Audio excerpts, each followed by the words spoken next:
2 شپې ځان سره یادې ساته په ذهن کې یوه شپه چې ته د دې بچو سره تېرې ملګرو سره تېرې او سم خوشحاله او پیسې کته پیسې بره دنیا مې دومره وګټله دومره راپاتې شوه کلي ته به په پلانې ورځ ځم په پلانې تاریخ ځم پلانې ځای کې مې ځمکه واخېسته او هغه باندې به کور جوړو واده مې سبا دی او پروګرام بل سبا دی دا یوه شپه ده دویمه شپه د مړو په منځ کې غلی به پروت دی ظاهري به غلی الله عالم چې په قبر کې به دننه سي دا به په هغه ټیم بیا پته لګي سبحان الله دې خبرې ته ما سوچ کړی تاسو به هم سوچ کړئ انشاءالله دا دنیا دومره زر ختمیږي دومره زر یو اعلان موږ به لکو کې خو جومات کې اعلان کوي که نه الله هم بخه پلانې هم مړ د یو اعلان نه د مرګ د قبره پورې چې کوم سفر دی د ګنټې نه هم کم وي هلکه خاوره پرې راواچوه ته دغه لرګي راوړه پلانې راوړه سلیپر راوړه هلکه داسې دغه شان وینځه اوچتې که دې خوا یې که اخوا یې که قصه ختمه صبر ورته وکړي دا ملک و صبر ته ضرورت نشي کوزوی قبر ته صبر ورته وکړي دا عالم و نیک سړی و بیانونه به یې کول دیني بیانو پرېږده کوزوی قبر ته صبر ورته وکړه مجاهد دی قبر ته یې کوزوه صبر ورته وکړه مالدار یې قبر ته یې کوز که صبر وکړه واړه واړه بچي به هیجاړي قبر ته یې کوز که صبر وکړه ښځه به هیجاړي قبر ته یې کوز که صبر وکړه بوډۍ مور ورته دروازې کې ولاړه ده چې جنازې راوته د سترګو نه اوښکې روانې دي زما زوی چېرته وړي صبر وکړه دې ته لږ کېده قبر ته یې کوزوه رسول سلم وایي چې کله مړی وشي اسرعو بالجنازه دا جنازه زر زر وړئ سبحان الله چې قبر له ویسي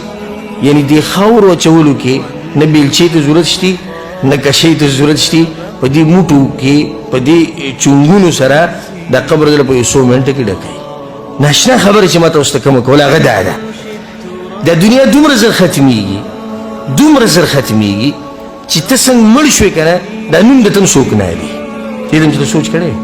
مړ شو مړی کوم ځای کې دی جي مړی مه وایه پلانې صیب وایه صیب مې به لرکوه مړی کوم ځای کې دی هغه مړی به څه ټایم راوباسي داسې مه وایه محترم سړی و مشر سړی و سپین ږیری و اخوا شو مړی راوباسه وي دا مړی قبر ته کوز کړې که دا مړی د دغه ځای نه راواله مړی د دې ځای نه که مړی دې نوم خو ته وایه که نه و یار څه دې تلي دي نوم ته هم لاړه ته لا په دې سوچ کې چې ښځه به وي او بچي به وي او جیداد به وي دا هر څه ختمي دا نوم د ته هم څوک نه پرېږدي ستا دا نوم نه دی دا هم تا ته څوک نه پرېږدي نو یوه شپه دغه ده چې په تا باندې مرګ راشي او بیا روان شي د مړو طرف ته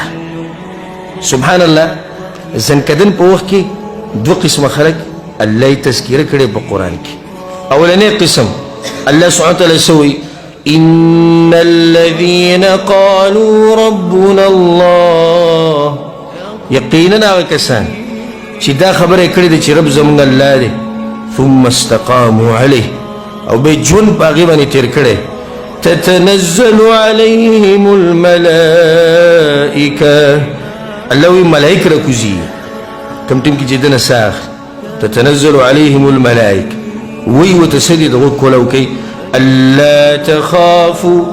ولا تحزنوا ميريږئ په هغه څه باندې څه چې را روان دي او مخه په کېږي په هغه څه پسې چې دنه پاتې شو ولې وأبشروا بالجنة التي كنتم توعدون او ملائکو ته وایي موږ ته د هغه جنت زیری درکوو د څه چې الله لوز کړو خفه کېږه مه د شاته چې ستا د بچي دی الله به دوی حفاظت کوي د ستا د ښځې چې الله حفاظت کوي ځکه چې کله مور پلار نیکاني الله وله بچي نه ضایع کوي واقعه د خضر علیه السلام ته اوس ته یاد دی که نه خضر او د موسی علیه السلام ټول ته معلومه سوره د جمعې پورې موږ سوره کهف وایو په کې راځي نه په اخره کې هغه دیوالو خضر علیه السلام نیغ کو معلومه ده که نه معلومه ویښ یې که ودې دا اواز رو ده معلومه که نه معلومه ښه خضر علیه السلام دیوال روغ کو موسی علیه السلام ورته وایي ناشنا سړی دې بخیلانو له دیوالونه هم جوړوي هغوی موږ له مېلمستیا نه کوو ښه صفایي ورته ورته له دیوالونه جوړوي هغه ورته بیا وجې ذکر کړه